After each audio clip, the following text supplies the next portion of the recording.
تخيل لو عشان تفتح فيسبوك أو جوجل تضطر تحفظ رقم طويل ومعقد لكل موقع، مفيش أسماء خالص، مجرد أرقام صعبة. اللي حل الأزمة دي هو بطل شغال في صمت اسمه الدي ان اس، والنهاردة هنبسطه خالص مع بعض. الدي ان اس ده ببساطة زي دليل التليفونات بتاع الإنترنت. الأجهزة والسيرفرات مش بتفهم أسامي، هي بتتعامل بالأرقام وبس، وده اللي بنسميه الاي بي. واحنا كبشر مستحيل نحفظ أرقام لكل المواقع دي. هنا بقى أول ما بتكتب اسم الموقع في المتصفح بيروح ال DNS في أجزاء من الثانية يبحث جواه ويجيب الرقم المقابل للاسم ده ويديه لجهازك، فالموقع يفتح معاك فورا.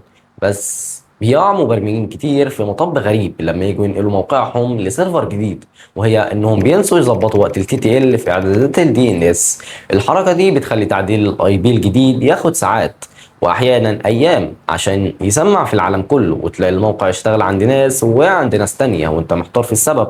عشان تظبط اداء شبكتك وتعلي خبرتك في الانفراستراكشر لازم تعرف ان تغييرك للدي ان اس الافتراضي بتاع شركة النت واستخدامك لدي ان اس سريع ومشهور زي جوجل او كلاود فلير بيفرق جدا في سرعة فتح المواقع. الخلاصة من غير الدي ان اس تصفح الانترنت كان هيبقى كابوس وتجربة شبه مستحيلة. قول لي في الكومنتات واجهتك قبل كده رسالة خطأ ال DNS وانت بتفتح اي موقع، وما تنساش تعمل لايك وسبسكرايب وتعمل شير للفيديو عشان غيرك يستفيد.